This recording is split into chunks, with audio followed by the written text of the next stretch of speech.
My name is Honza, as was already told, and I work for April, which was a year ago acquired by Oracle, and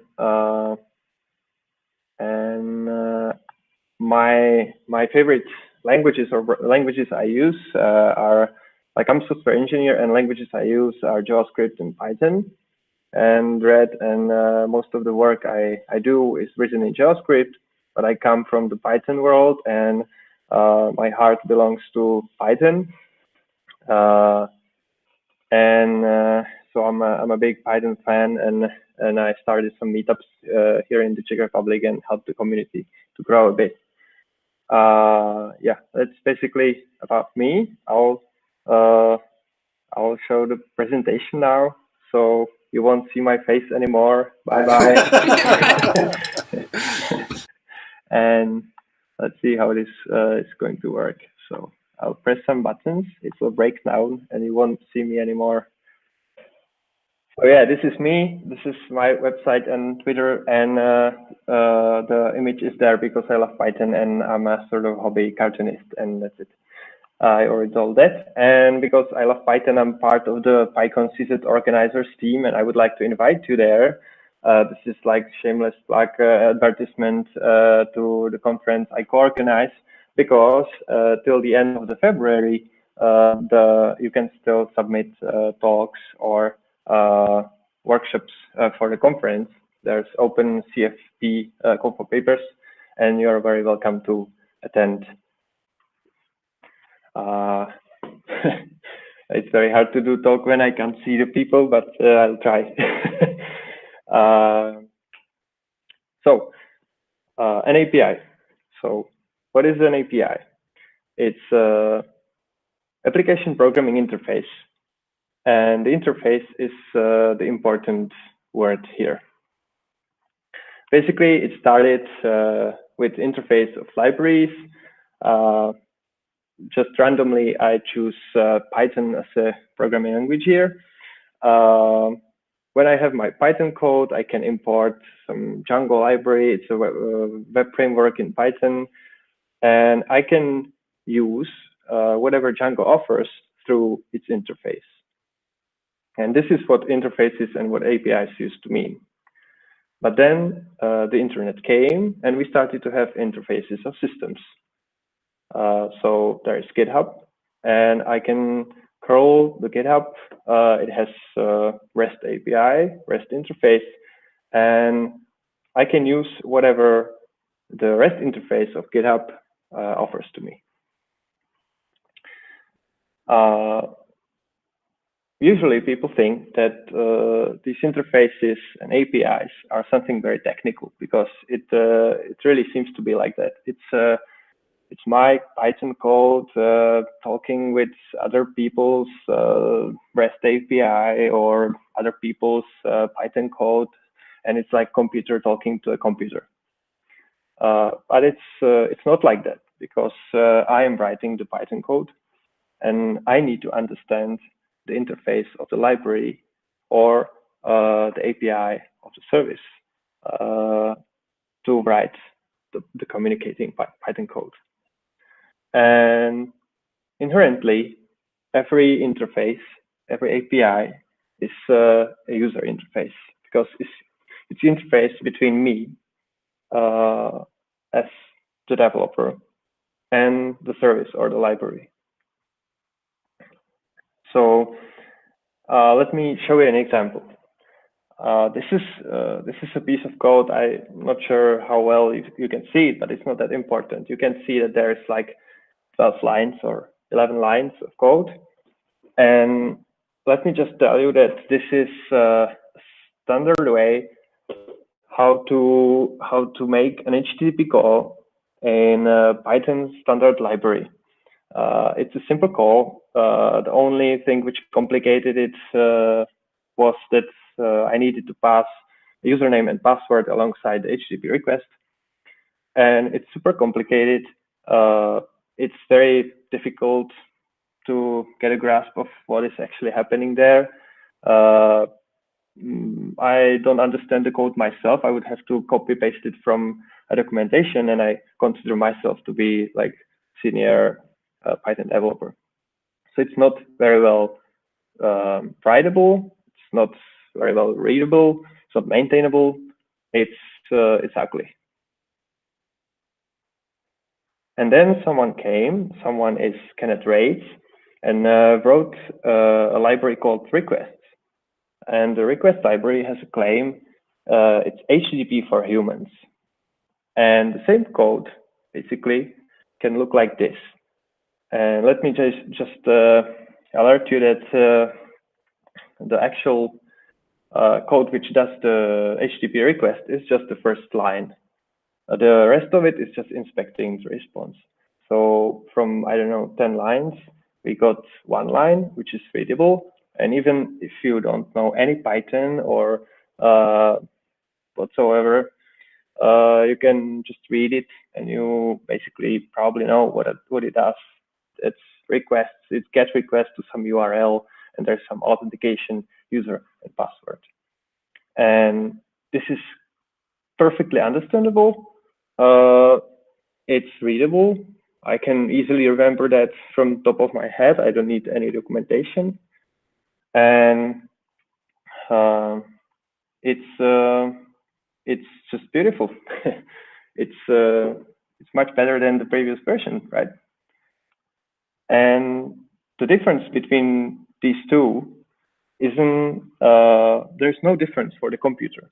It's still the same instructions for the computer. The computer doesn't mind which version, whether this code or this code. Computer doesn't mind, but I mind as a user. I'm user of the interface. So how do you design an interface so it's appealing also to human beings? Well, the best way is you need to position yourself into a role of your own user, of the user of the library. Only that way you gain enough empathy to design the right thing. So let me show you this. This is a test. In test, it's very easy to get into role of your future user. In test, I need to use the library or whatever I'm designing to test it. So to make some assertions, I need to use it, and this forces me. Writing the test forces me to think about how the thing can be used, whether it's easy, whether it's convenient, and it's much easier to think about how it's designed. But for this to work and to actually improve the design, I need to write the test first, because otherwise I would just write some functions as like in a way which is convenient to me as the one who implements the code. I would throw those functions into a single file, call them a library, and deal with it. Then wrote tests. So I need to really write the tests first, so I have time to think about the interface and not about the implementation. I need to write the test first, think about how to use the library, write assertions, then run the test, get red result, get the test failing because the implementation doesn't exist yet. This is some kind of promise of something I will implement.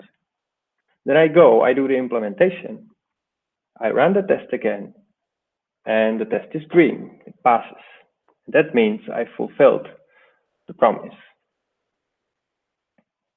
So what else we can do? We can write down the behavior first. So if you know something about BDD, if you know gherkin, cucumber, these are really simple text files. They are structured, but they're human writable, and you just write this simple text, and in simple scenarios, given, and then you describe how your program should behave. And it's like a text which is readable for anyone.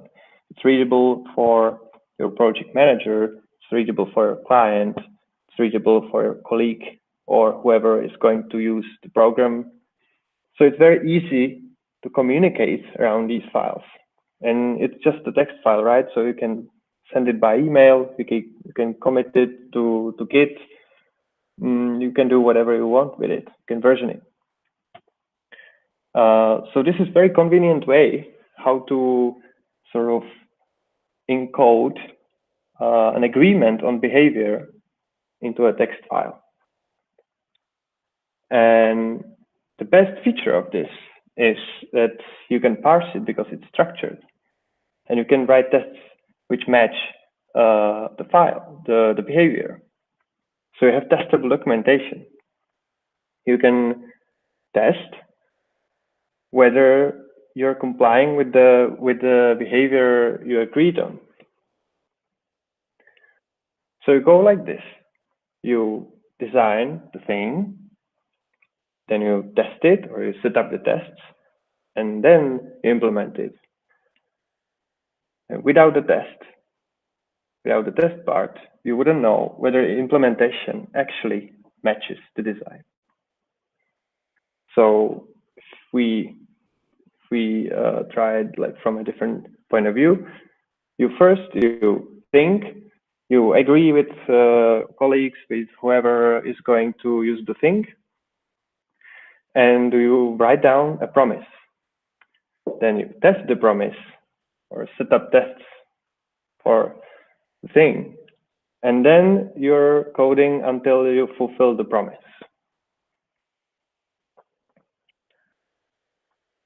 But let's get back to Kenneth, to the author of the request library. How did he design the library? We are not the first ones to ask the question. Probably a lot of people asked him the question. So he wrote an article on his blog. He wrote a post on his blog. How I develop things and why. And in this article, he says, before I start writing a single line of code, I write the README and I fill it with usage examples. I pretend that the module I want to build is already written and available, and I write some code with it. And this is called RDD.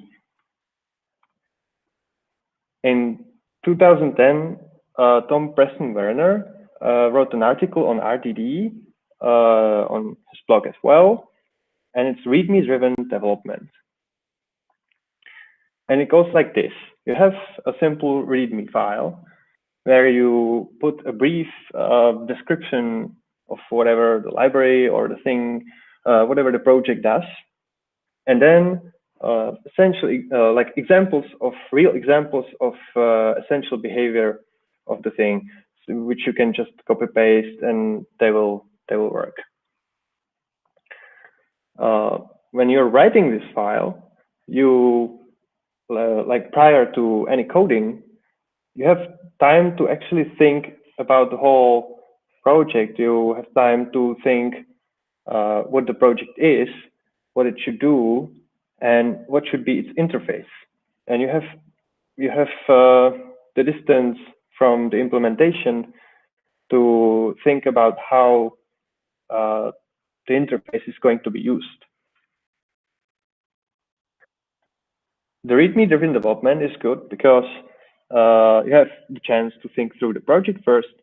And one big benefit for developers who don't like to write docs is that you already wrote the docs, so you don't need to write them retroactively.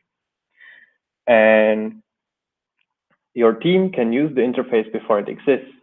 That's amazing because you just write the README file, you share it with your colleague who should use the library, and you ask him whether it works for him or her. And they say, well, this parameter maybe doesn't work like I would like to? Can we change it? And so on. If you have it like on a GitHub or somewhere, they can even send a pull request with whatever they propose. So you can discuss on top of that file, and you can agree on something which will work for both sides prior to any development. The interface which you mentioned in Readme in the examples should be something essential. I mean, if you have a project and there is a bug in something which isn't mentioned in the README, that's okay. That happens. That's a regular bug. You file an issue for that, and this is fine. But if I come to a project and I copy paste a README example and it doesn't work, I'm like, I don't trust the project anymore. I want to try it out. I don't know how to start with it, and I'll try to find something else. So whatever, like the README mentions the essential examples of how the thing should be used, and these examples need to work like at any time. It's an essential promise to the users. So the README must not get out of sync with code. But how do we do this? How do we ensure that implementation matches the design? Well, if you paid attention, you might know already, we need tests. In Python, there is a thing which is called doctest. And this thing can actually take the text file and parse out the examples and run them and evaluate whether the output, the real output, differs from the documented output. So if the examples work in a different way, or if they don't work at all, this thing will fail. And you can put it into continuous integration, and you can ensure that the README won't get out of sync with the code like forever. So you think, you agree with everyone on something, and you write it into README. Then you set up tests for the README, and then you code as long as you fulfill the promise in the README. And imagine, what if we could design and test web APIs like this? Imagine a file like this. Looks almost like the README. You have brief description of what the API does, and then you have some real-world examples, request, response, status code, and example JSON response. Well, this format already exists. It's called API Blueprint, and it's Markdown based, human readable, human writable. It has the same attributes as the README file. And you wouldn't be the first one to actually use it or stumble upon it. There is already a couple of people who already are using the format or who found it useful. And it's machine readable, it's parsable. So because it's structured, it allows you to parse it and to have it as like to work on top of it. So there can be a tool, in this case thread, which takes the file, parses out the examples, the requests and responses, and it tests the implementation, whether it behaves the same way as is documented in the API specification. So this is inherently the same approach as the doc tests. You have specification, Thread reads the examples, runs them against your implementation, and verifies whether your implementation behaves as you promised to your users. And Thread is an open source project. I am maintaining the project for Apiary. It has documentation. It is in JavaScript, and it has some users. There are already some articles about it, so it's not an unknown thing. And there are people having presentations at various places. For instance, today in Amsterdam and Prague. And sometimes testing an API can get more difficult. For instance, when you have authorization or you just need some setup and teardown code around the requests thread makes. And in this case, you can extend threads by so-called hooks. And those hooks can be written in multiple languages. We also have like a tutorial how to add your own language. And actually, most of these languages are contributed. So while Thread is in JavaScript, you can write hooks in Ruby, and that is completely okay. And you can put Thread into continuous integration, which is actually really preferred. And you can ensure forever that the API specification won't be out of sync with the implementation. And when you have such file which actually like documents your API, you can make it central to your API development workflow. So you can have the design document, and as it's machine readable, you can generate documentation out of it.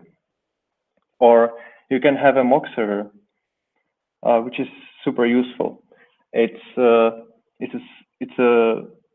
service which takes the information out of the design document, and when you request this service, it replies with the documented examples. So even before you start to do the implementation, you can generate this like dummy implementation, give it to the client developers. Like you do an API for mobile apps, then you create this mock service and give it to your mobile apps developers, and they can use it as if it was a real API, and they can give you feedback, like, well, this is nice, but this won't work. We need 10 requests to get this, and could it be just one or something like that? And they can give you feedback before you actually start the implementation, before you write a single line of code. So this is really useful. And you can, of course, generate the tests. If I add logos to this illustration, it looks like this. The design document, that's a logo of API Blueprint. It's Markdown based. And the docs and mocks and other stuff is something what we do in Apiary. And the tests and Thread, that is something I do in Apiary. And you may ask, what about the Open API spec, formerly known as Swagger, as was already mentioned before the presentation? It works completely the same. It is supported in both Apiary and Thread, and basically we recommend people to write it in YAML because it's more human readable and writable. But if you ask me, I think it doesn't fit to the Readme first story as well as API Blueprint, because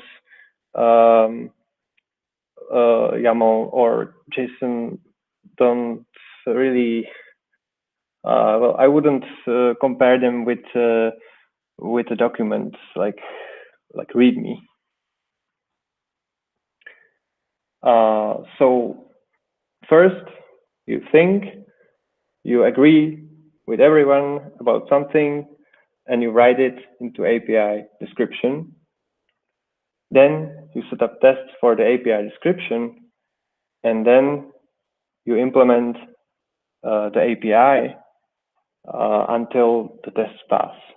Then you know that you promised, that you fulfilled the promise.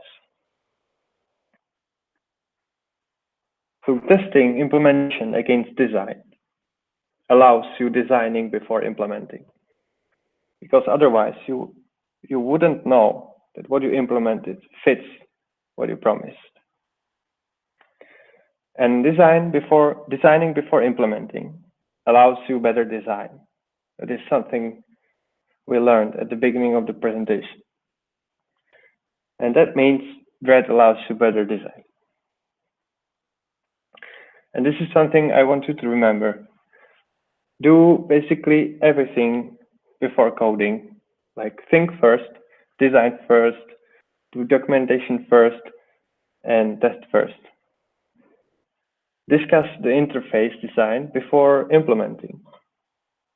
And use the interface before implementing, because it's possible and it makes the design much better. And use your interface design as a single source of truth, and test the implementation against the design.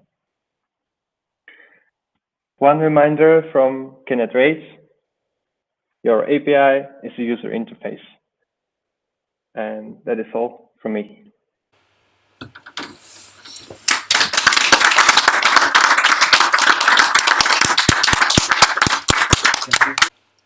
Are there any questions?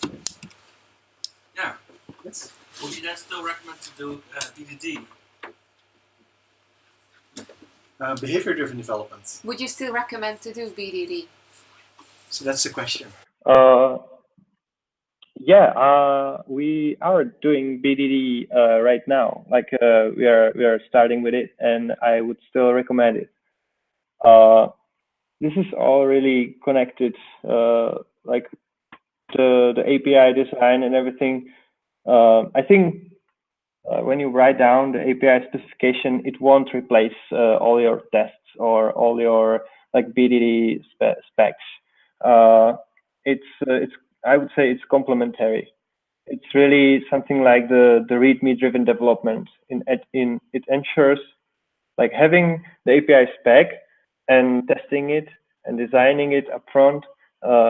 Then it ensures that the interface is done right, and that you serve users with documentation which is really in sync with the implementation.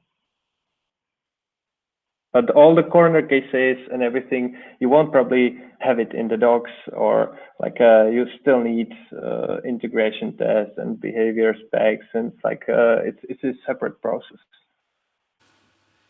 So how do you deal with the duplication between the two specs? You could deal with it by sharing something like JSON schema to validate certain things, but I would separate the responsibilities of the things. Like this would be for testing the contract, the promise to your users, the BDD, like the Gherkins could ensure that the like scenarios, like that the API business logic is correct, because that is something you can have in the docs in a difficult way, or there is no API specification format which would support like scenarios very well. So you could have the Gherkins to ensure that the business logic makes sense, and then you could have like unit tests which just test whether some endpoint can be, like whether it can validate user input or something. In order to use Dread, you have to have an API that can be documented in one of these spec languages, right? Like API Blueprint or OpenAPI. Yeah. In order to use Dread, yes, there is it's modular. You have to have it.